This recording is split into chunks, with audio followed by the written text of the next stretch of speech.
Sual vermişəm, onun cavabını axtarırlar. Hə? Sualı mənə dedin, bəlkə mən də cavabını tapdım. Hə, deməli, oğlanla qız liftlə yuxarı qalxır. Aha. Lift dayanır, qapısı açılır. Birinci kim çıxmalıdır? Kimin mərtəbəsidirsə o?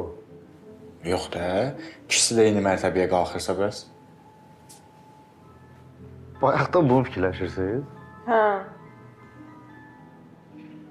Keyfsiz, biriniz oğlan deyin, biriniz qız deyin, söhbət qutarsın da. Demişik də Şəmsi, nə qızdı, nə də oğlan. Ha, onda maraqlı sualdır ki. Deyəsən mən tapdım axı. Aha. Lift balaca olur, axı dar olur. Yəqin qapıya kim yaxın dayanıbsa birinci o çıxmalıdır. Ay, sağ ol. Görəç ağlımıza gəlir. Yox, mən cığallıq eləyirəm. Niyə? Sən yolda demişdin. Könül xanım əvvəlcədən cavabı bilirdi. Yox, vallah deməmişdi. Deməmişəm. İnanmıram. Mən inanıram, Laçın elə şey eləməz. Natəvan xanım, Bəli, Şəmsi müəllim.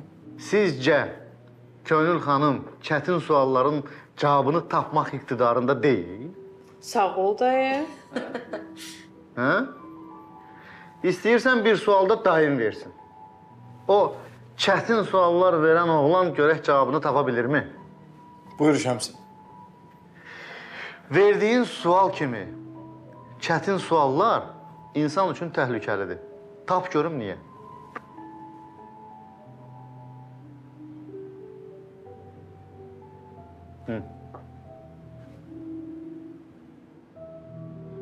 Çətinlik çəksən kömək eləyə bilərəm. Şəmsi sualın cavabını deyib sənə?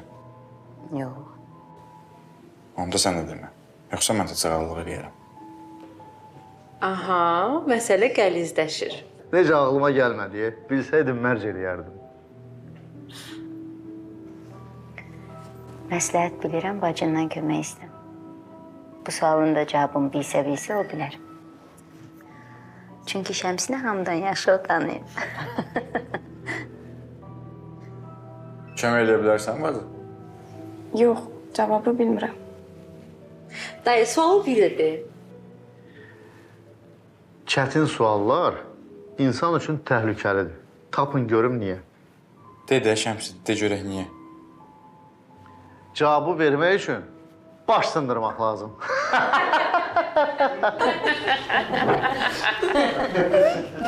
Bax, bugün